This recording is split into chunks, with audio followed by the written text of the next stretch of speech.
Parfait.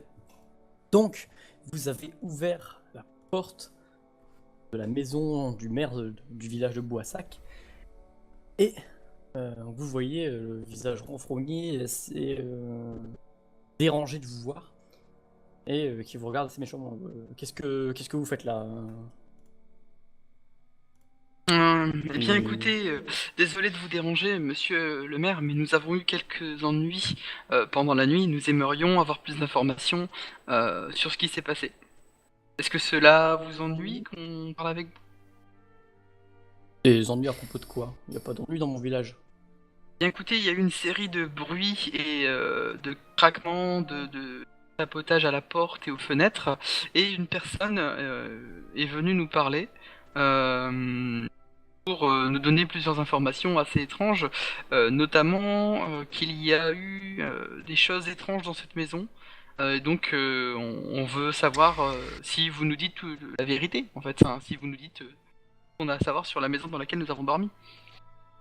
La maison où vous avez dormi, c'est la maison, c'était le boucher qui vivait là, et puis là il est parti chercher du ravitaillement dans une ville voisine, c'est tout, il y a que ça à savoir. Après, il s'est rien passé de particulier. Enfin, je pense pas que je sache en tout cas, mais ça fait quand même un bon moment que je suis maire et il n'y a pas de souci. Cette maison, il s'en est jamais plaint. Ou alors si vous avez entendu des bruits, c'est des animaux, vous n'avez pas l'habitude de dormir à la campagne, vous êtes des citadins, et puis voilà, c'est tout. Ok, alors si vous voulez pas, c'est vrai que le fait que ce soit un boucher, ça explique en effet la salle remplie de sang qu'on a trouvé, la porte qui a été ouverte cette nuit. Par contre, le fait qu'il soit bouché, ça explique pas forcément tous les bruits qu'on a entendus cette nuit, les pleurs notamment que nous a rapporté Maury, et la vaisselle qui est cassée en plein milieu de la maison, et surtout le vieil homme qui tape à ma fenêtre cette nuit pour me dire que le village est dangereux et qu'il faut avoir confiance en personne. Juste ça. Euh, ouais, c'est un vieux fou si vous croyez tous les vieilles personnes qui commencent à vous dire quelque chose et vous y croyez à chaque fois. Vous allez pas aller loin dans la vie, hein, c'est moi qui vous le dis. Ouais, enfin, vous êtes bien, quand même bien gentil, mais à un moment, il va peut-être falloir nous expliquer un peu ce qui se passe, parce qu'il y a quand même quelque chose d'étrange, parce que mettez-vous à notre place. Vous arrivez dans le village, vous vous faites prendre vos armes avec lesquelles vous vous défendez habituellement, et dont vous avez plutôt besoin, et vous arrivez, on vous pose dans une maison avec une salle remplie de sang sans que vous ayez expliqué particulièrement pourquoi, on entend des bruits la nuit, vous trouvez pas que ça fait quand même un peu gros quand même? Bah, mettez-vous de mon côté. Moi, je gère ma petite communauté paisiblement, pacifiquement. Et il y a des 4 personnes armées jusqu'aux dents qui vont participer à un tournoi qui a lieu dans tout le pays. Et vous voulez que je fasse quoi? Vous êtes tous des super combattants. Forcément, je vais confisquer vos armes à main nue. Vous pouvez peut-être tous nous battre. Je vais pas forcément prendre de risques. En plus, je vois pas en quoi ça vous serait utile d'avoir des armes ici. Et puis vous êtes effrayé parce que bah effectivement vous avez peut-être trouvé la pièce, je sais pas moi, de l'atelier où il avait l'habitude de faire de couper sa viande, et puis voilà, ça vous a effrayé. Bah j'y peux rien moi. Qu'est-ce que vous voulez que je fasse? Bon, déjà par rapport aux armes, j'en reste encore un peu là parce que ça m'a encore, ça m'énerve encore un peu. Si, comme vous le dites, et de toute façon c'est vrai, on est des guerriers comparés à vous, armes ou pas, si on avait décidé que tout le monde serait mort dans le village, ça serait déjà fait, armes ou pas. Donc autant nous les rendre tout de suite, comme ça on pourra se défendre s'il se passe quelque chose, parce que pour l'instant on n'est pas particulièrement rassuré. Donc j'aimerais bien récupérer, que tous mes amis ici récupèrent leurs armes, parce que je sais pas vous, Fayad, Mori et Hang, mais je me sens pas particulièrement en sécurité dans ce village. Je trouve ça assez étrange, donc j'aimerais bien que tout le monde récupère ses armes et un peu plus vite, parce que je Mais commence à vraiment avoir de moins en moins confiance en vous. il y aura pas de problème. Et puis de toute façon vos armes, la calèche elle arrive aujourd'hui, elle arrive cet après-midi, et hop, comme ça peut-être vous partez, et puis ou bien demain ou plus tard, et hop vous en allez, il y a pas d'histoire à faire. Non, voilà, donc tant qu'il n'y a pas d'histoire à J'attends faire, que autant ça que nous vous rendre nos partez. armes. Bah, je vous rendrai vos armes quand la calèche sera là, il n'y a pas de voir là-dessus. C'est quand même moi le chef du village, je dois assumer une certaine autorité et prendre des décisions. C'est mon travail et c'est la décision que Oui, j'ai alors prise. l'autorité ici, je te préviens tout de suite, c'est moi qui vais l'avoir. Donc tu rends les armes. T'as pas le choix en fait. Vous avez des gardes pour faire appliquer votre autorité? Parce Eh bien, qu'actuellement, à c'est part c'est à nous la quatre constance. et vous dans la maison, je vois pas grand monde. Donc si vous rendez pas les armes tout de suite, ça risque de pas très bien se passer. Écoutez, monsieur le maire, on a fait notre première preuve en tant que confiance, dans la confiance. Attendez, je me reprends, parce que là, on commence à monter dans les échelons, c'est pas bien. On vous a fait confiance, je vous ai donné l'arme, même Payad vous a donné l'arme, donc c'est à votre tour de nous faire confiance. Rendez-nous les armes et tout se passera bien. On a plus de soupçons à votre sujet sur le fait que vous gardez nos armes qu'autre chose. Si vous nous rendez les armes, c'est un premier pas vers nous que vous faites. Et donc, c'est donc une bonne chose et ça va nous amener vers un climat plus paisible que le climat qui règne actuellement entre vous et nous.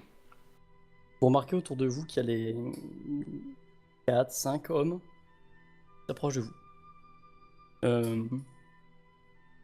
S'approchent de C'est vous ça que vous appelez une milice? et vous remarquez qu'ils sont armés. Écoutez, messieurs, je regarde tout le monde, je fais écoutez, messieurs, on va pas en arriver aux mains, n'utilisez pas vos armes, ça ne sert à rien. De un, parce que vous n'êtes qu'une milice, désolé, ce n'est pas une insulte, mais vous n'êtes qu'une milice, et je ne pense pas que face à, et je mets mes deux bras comme ça, face à ce grand gaillard, vous arriverez à faire quelque chose. Oh, vous voulez revoir vos femmes, vous voulez revoir vos enfants, donc rendez-nous nos armes et nous allons attendre paisiblement que la calèche reparte. Et vous ne nous verrez plus jamais. Par contre, vous entendrez parler de nous, de notre réputation et de ce qu'on va faire par la suite pour ce monde. Maintenant, rendez-nous nos armes s'il vous plaît. Eh bien, je dois dire que pas spécialement motivé. Là, vous commencez quand même à me menacer un petit peu, c'est pas rassurant, et à me dire oui, vous nous rendez nos armes seules et on lui aura pas d'histoire. C'est plus une menace qu'autre chose. Hein. Moi, je dis que ça. Oui, Oui, mais bah justement, la plus on menace, tu parle et ferais plus il y a mieux des hommes armés qui se rapprochent de nous. Donc c'est aussi une menace. J'ai eu la gentillesse de vous accueillir dans mon village, donc vous êtes des citoyens et vous devez obéir à l'autorité du maire. C'est comme ça. Il n'y a pas de, Mais alors, tu me fais rire. il y a pas d'histoire. Hein. Parce que à un moment, l'autorité, je sais pas tout à fait d'où elle vient, mais actuellement, la seule autorité que je vois, c'est que moi, je fais 50 cm de plus que toi, et si je voulais que tu sois mort, tu le serais déjà. Donc t'as intérêt à rendre vite les armes à Faye à des Hang, sinon ça risque de très mal se passer. Fais-moi un test de présence, Granoc. Là, y a pas de Est-ce souci. que le fait que j'ai fait un joli discours auparavant peut aider l'appui téméraire de Granoc? Non, c'est pas pour ça exactement en fait. Ah d'accord. Donc 56. Ouais, Donc, je vous rendrai vos armes, peut-être. Venez les rechercher dans l'après-midi, on les a stockées loin. On aille les rechercher, mais on va les rechercher, on vous les rendra dans l'après-midi. Ouais, ou alors maintenant, c'est pas mal aussi.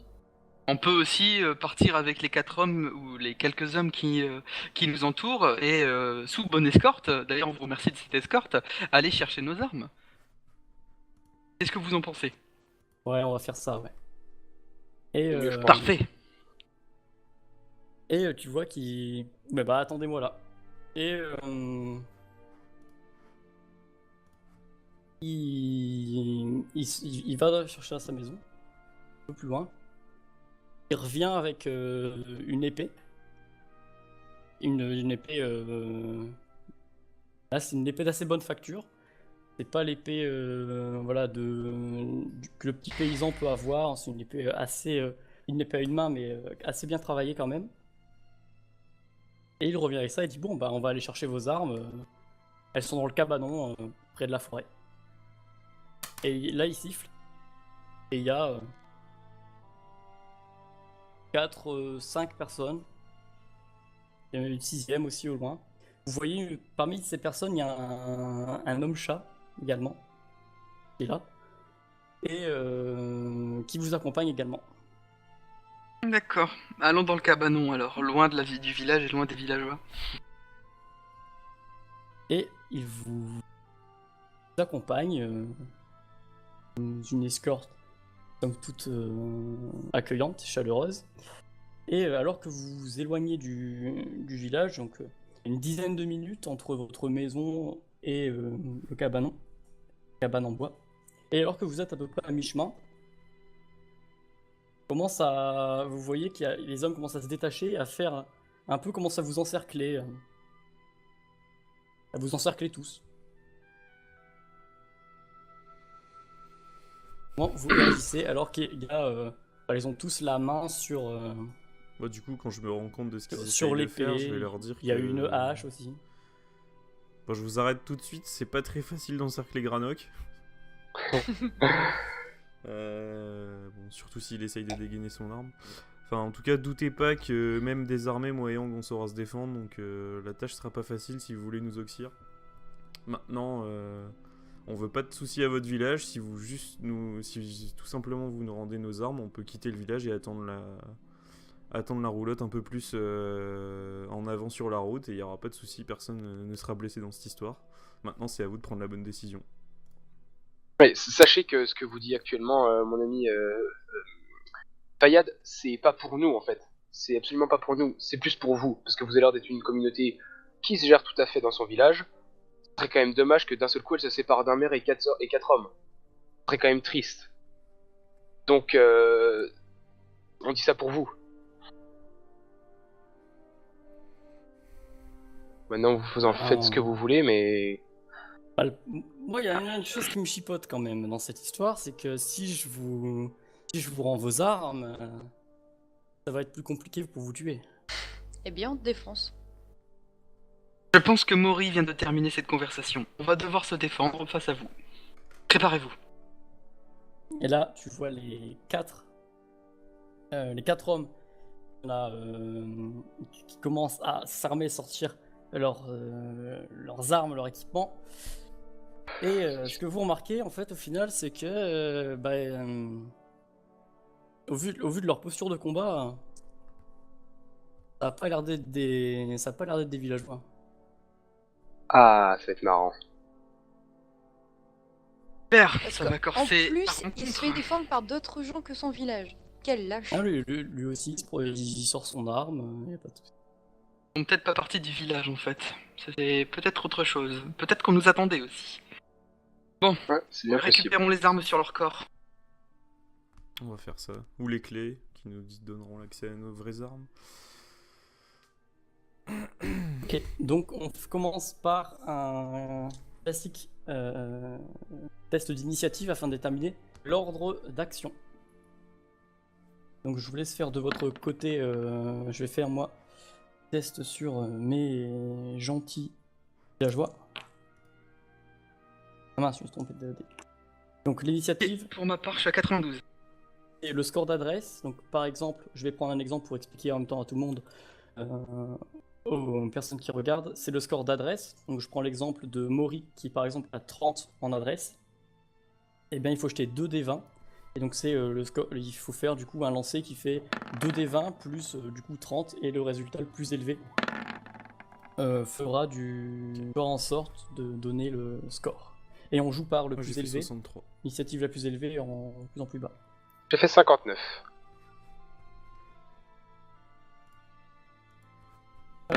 Je fais les miens. Granok est lent, mais quand Granok touche, Granok fait mal. Maury, il ne reste plus que toi à faire ton J'y jet vais d'initiative. 82. D'accord. Alors, Ah ok. Et je crois que je suis... C'est bien ça, Maury. donc, ok. Donc, c'est quoi vos scores exactement, que je vous mette dans le bon ordre? 93 pour Hang. 92, pardon. 92. En plus, il triche. Hein. Ah oui, je voulais un point de plus. Ah, mince. Ensuite, Fayad, combien tu as fait? 63. Maury. 82. Et le numéro complémentaire. Le 59. Granok. Ok. Donc, C'est le Eugène qui sort son épée, il la met devant vous et il dit vous pouvez toujours abandonner, et son épée, sous vos yeux ébahis, s'enflamme et il commence à faire des petits moulinets devant vous et avec son épée enflammée. Fais le malin tant que tu peux. Et Tant que t'as un Ang- bras pour tenir ton épée, de toute façon. Ang, tu peux agir. Vas-y, c'est à ton tour.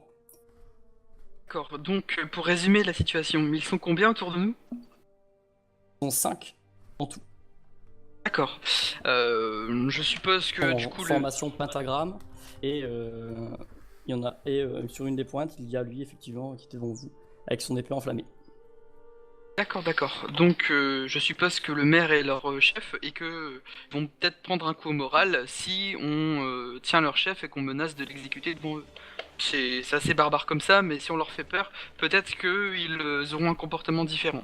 Donc je vais agresser, je vais m'élancer directement vers le chef, hein, le faux maire, si je peux dire, en prenant appui d'une de mes mains, en faisant limite une petite cabriole pour lui faire une attaque aérienne et terminer une frappe au pied au niveau de son épaule pour le déstabiliser un maximum et surtout qu'il arrête ses moulinets avec le feu. Voilà. D'accord, donc je fais un test d'adresse, sachant que ton micro était mute. Alors, comment un test d'adresse donc. Merci MJ. Ok.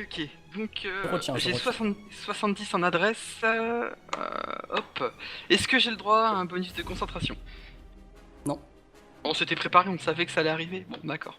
C'est pas concentration, tu sais que ça va arriver, c'est t'as besoin de. Enfin, si t'as du temps pour le faire, là t'as pas spécialement de temps pour le faire, tu dois le faire dans l'action. D'accord, j'essaie de gratter des points, c'est tout. 70. 70, 88. Ça passe pas du tout. Et je perds 2 points de mana. Commence à faire ta cabriole, comme on appelle, et, Oh le kéké. au moment où tu vas pour lui donner un coup de pied dans le ventre, donc, ton pied était parfaitement ciblé, mais il fait un pas sur le côté et avec son bras il dévie ta jambe, et du coup tu pars un peu plus sur le côté, et donc tu as complètement dévié ton attaque sans spécialement de difficulté. Visiblement maintenant t'en es sûr, mais pas un chef de village. Ah, il nous avait caché cette information. Dit-il en tombant. Il y en a Il avait tout prévu. Oh. Il y en a un deuxième qui, un des deux derrière vous, qui se jette sur, qui attaque visiblement l'homme fort du groupe, Kradok. Il essaie de faire un coup d'estoc avec son épée. Et malheureusement pour lui, ça se frôle de justesse, et en fait, en faisant son attaque portée, il commence à... il se prend le pied dans une des branches, parce que les herbes étaient assez hautes, et il tombe au sol, comme une crêpe, et il peine à se relever, et il glisse en se relevant et tout, parce qu'il y a de la boue, il y a plus cette nuit, c'est le matin, et voilà, il est dans la gadoue. Ah, Mori. Alors, moi je ferais bien un sort sur le pseudo-maire. Je ferais mon sort de liane d'épine. Il est possible. C'est possible. Donc quand elle fait ça, j'ai à nouveau la réaction manga. Nani? Nani. Elle utilise le pouvoir de la nature. Vas-y, Mori, ton test de clairvoyance. Oui.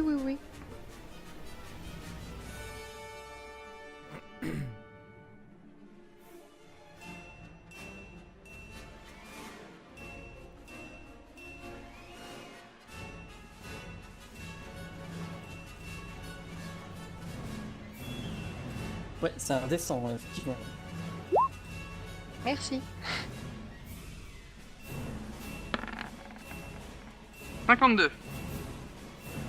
52, il y a de tes mains sortent comme une espèce de fouet de liane, d'épines, de ronces qui vient frapper le torse de Gênes.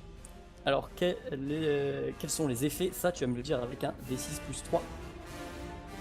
Quels sont les dégâts de ton sort? Tu n'oublieras pas de retirer les ressources sont coupées. Bien sûr.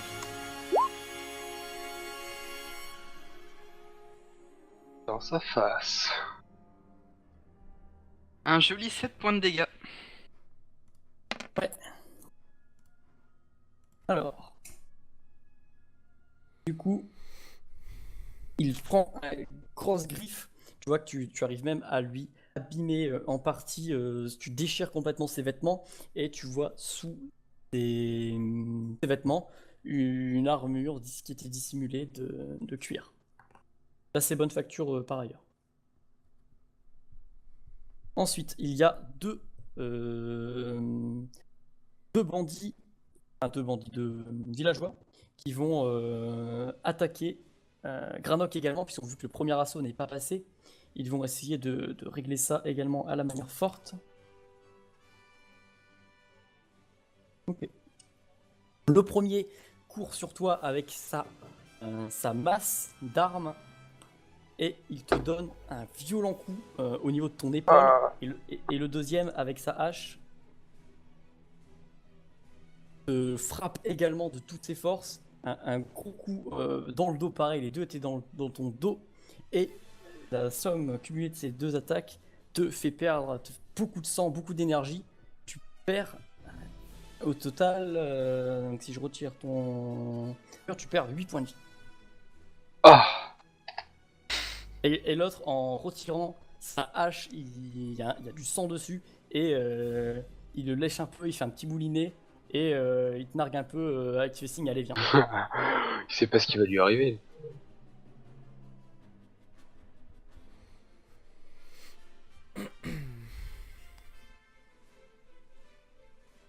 Ensuite, c'est c'est vrai que j'ai pas dit. Fayed. Ok. Bon bah du coup, moi étant donné que je suis désarmé, je vais essayer de désorienter tout le monde pour peut-être nous donner l'avantage. Donc je vais joindre mes deux mains et puis je vais essayer de générer un nuage de sang. Ok, vas-y. Alors... Tac. Ferme ici. Bah décidément. Je suis beaucoup Non. trop chaud aujourd'hui. Alors,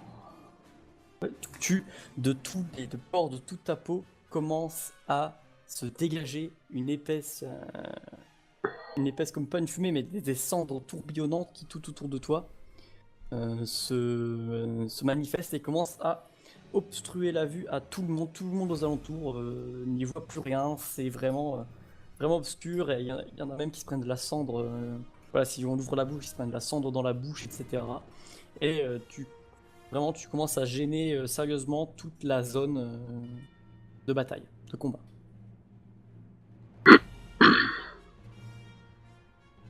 Granok, c'est à ton tour. Payback time. Alors.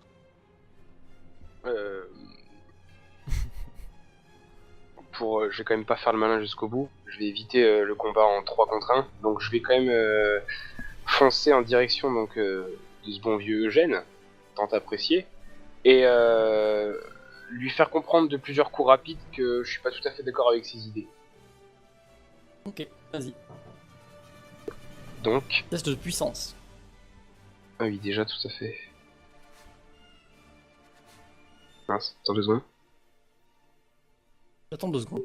Voilà, c'est bon, les 2 secondes sont passées.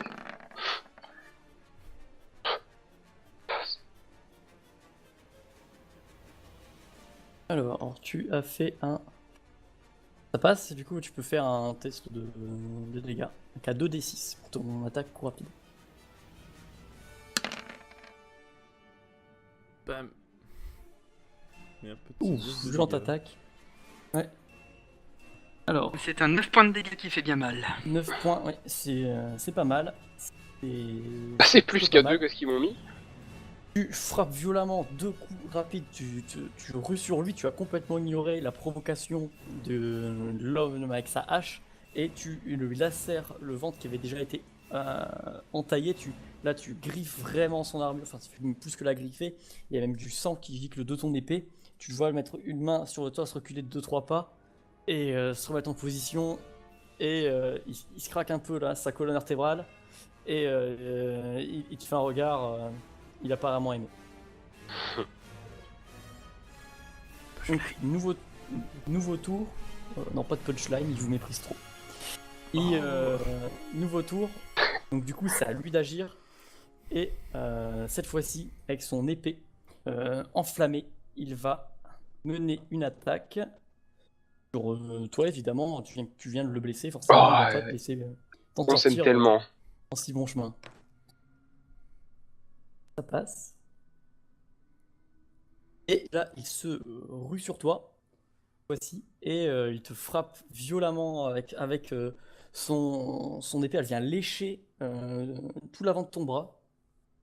Et non seulement ça te râpe une bonne partie de ton bras, mais en plus, tu as la douleur qui commence, t'as ton bras qui brûle, et ça te fait mal.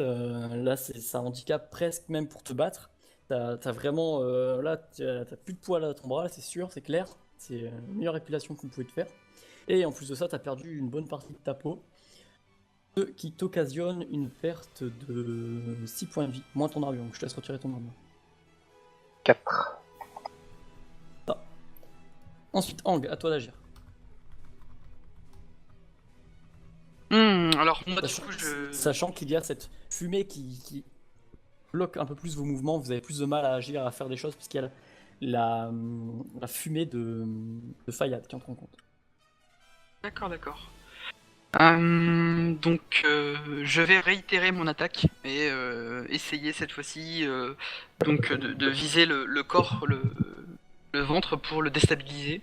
Donc toujours le pseudomère en lui faisant une attaque aérienne. Je reprends appui et je rebondis directement sur lui.